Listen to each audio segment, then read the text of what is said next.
All right, good morning or afternoon. This is Notes 1.4, Table Ratios or Ratio Tables, however you want to say it. And we're going to be focusing on some tables that we have, and we're going to find our ratios. So let's say we have our soda bottles, and let's say that we have our fruit punch. We're going to be comparing this. So if I have one soda bottle, that means I have 3 fruit punch. If I have 2 soda bottles, then that means I have 6 fruit punch bottles. For every 3, I have 9. So if I need to write this down, I'm going to say, you know what? I'm going to find out that for 1 bottle, okay, of soda, I have 3 bottles of fruit punch. So 1 bottle of soda per, okay, that means for every, per 3 bottles of fruit punch. Okay, and you could actually be changing this. So instead of 1, let's say they say, okay, how many is it for 3 bottles? And if it's 3 bottles of soda, then you have this per 9 bottles of fruit punch.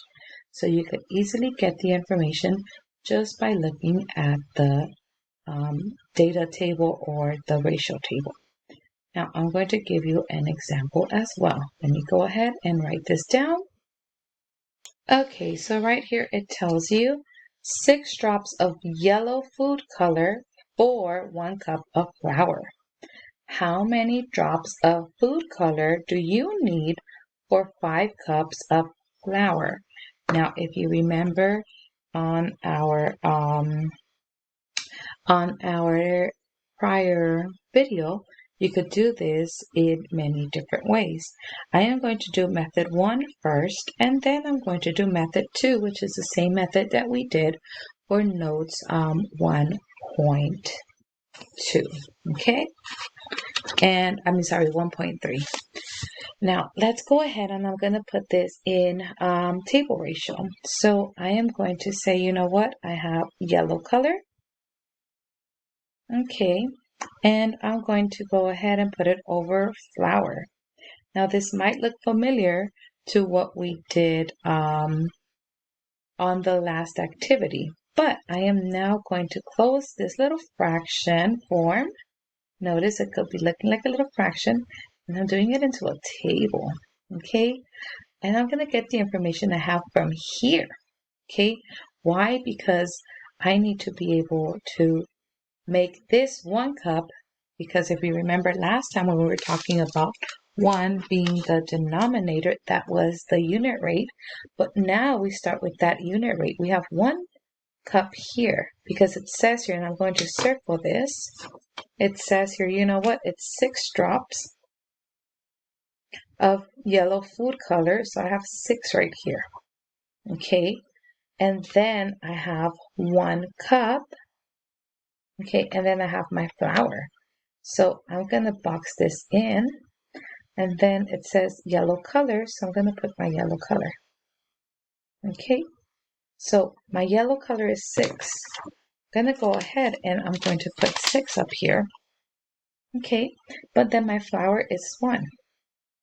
So notice that this may look like that little fraction, but I'm going to close it because I want to do that table. Okay, now I need to find out what goes over here. It says how many drops of food color do I need? So I need to know what this is. I don't know. So this is X right here. It's unknown. Okay, that's my variable. But then it says I need 5 cups of flour. So flour is down here. So I am going to go ahead and put 5. Okay, so we're going to find out, hey, what happened to this 1 that it turned into a 5? So you could get this table, and you could actually go just like this. 6 over 1, if you could visually see it, if we're separating it, equals, then you have 5 right here. So we don't know what this is yet. But what we know is, hey, this one turned into a 5. So we had to get a lower number to a higher number. That means we multiplied by something. Okay, so if we multiplied it, then we need to find out 1 times what equals 5. Well, of course, it's going to be the same denominator. So I'm going to put times 5. So 1 times 5, does that equal to 5? Yes. So if I multiplied my denominator, I'm also going to do the same with my numerator. So I need to put times 5. So what is 6 times 5? 6 times 5 is 30. Okay, sorry. So that means that I now have 30 over here. And then I filled in that little ratio table. Okay, so that means right here that there are 30 drops of yellow food color. And I'm going to box this in. Okay, this is again method 1. Okay, so I'm going to call this method 1. Okay, now there's also method 2, and it is the same thing we did on the other one for the last notes. So I'm going to get the same information right here. I have 6 yellow, okay, over 1 flour. Then I'm going to put equal. I also need flour over here. And I have the information already because it says 5. I need 5 flours over here. So 5 flours. Flour.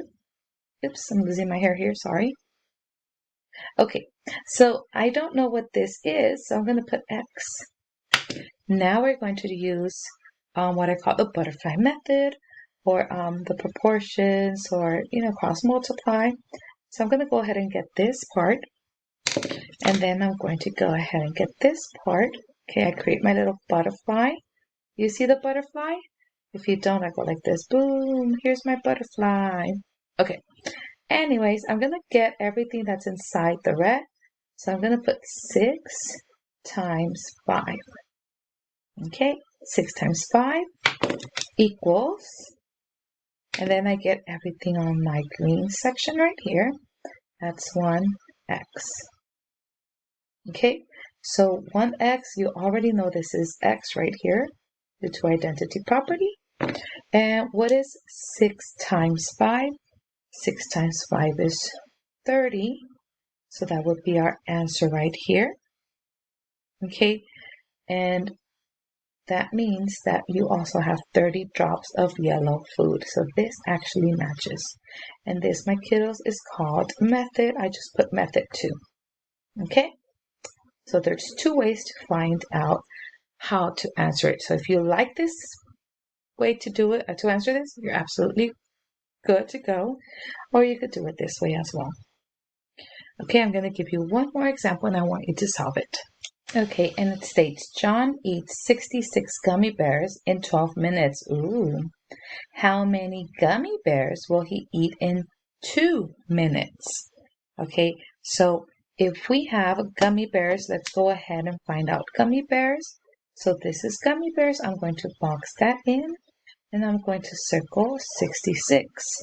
Okay, so I'm going to put 66 up here. But then it says in 12 minutes.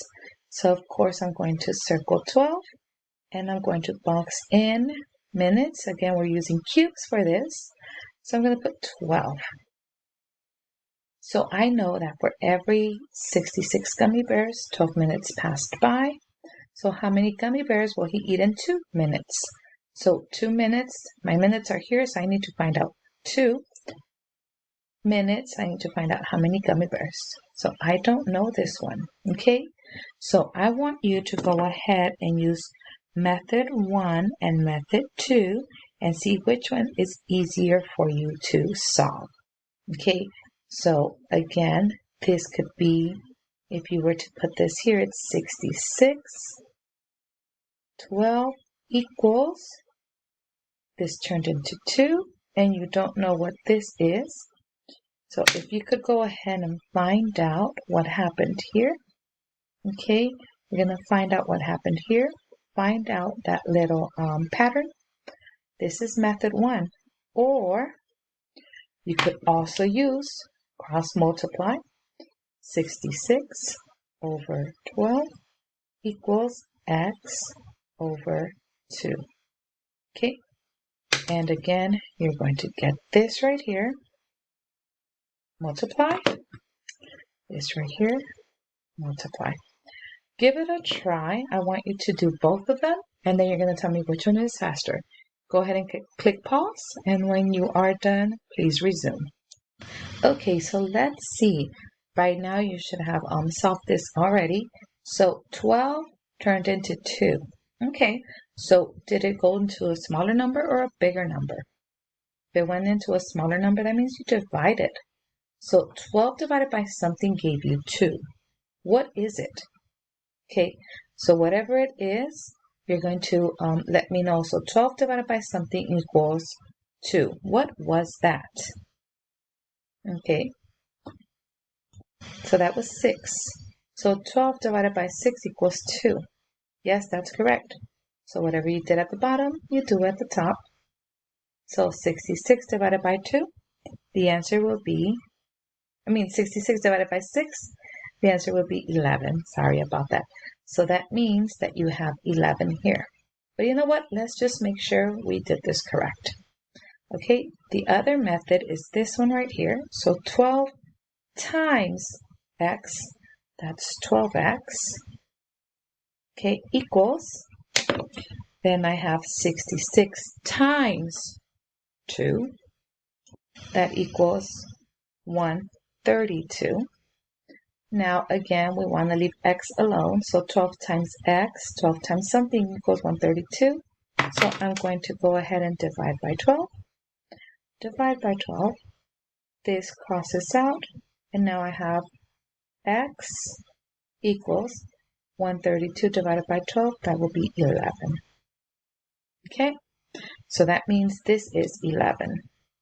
But you know what? Just because you guys are doing so amazing, I'm going to see if this is actually true. Okay, because when you do this method, I need you to verify it. Same like this one. Okay, so I'm going to get this same highlighter right here. Okay, and I'm going to go ahead and multiply this. Okay, so I know x is 11. So 12 times 11 is what? What does it give you? It actually gives you 132, right? But then 66 over here times 2, that actually gives you 132. Now, if you notice that they match, okay, 132 equals 132, if you get that same answer, that means this is correct. You got it. You just checked your work. Okay, now let's go ahead if that's true over here. Okay, I'm going to look at this up here, and I want you to start looking at that pattern. Because right here, it said x equals 30, right? So if x equals 30, let's see. 1 times 30, that's 30. 5 times 6, that's also 30. So 30 equals 30, that's also correct. So this right here, these are called proportions, where if you get them, let's say you get this one, okay, and then this one right here, if you find out that they equal the same, that means that that's a proportion. 6 times 5, 5 times 6, that's 30. Okay, 1 times 30, that's 30. Look, it equals the same. And I wanted to put this out there at the end for you because we will soon be talking about equivalent ratios. And you will be able to use this in order to find that equal, okay, that equivalent. All right, hopefully I was able to help. Make sure you do look at this and review it. I just wanted to put that extra one right there for you. Okay, have fun with it. Enjoy. Any questions, please contact me.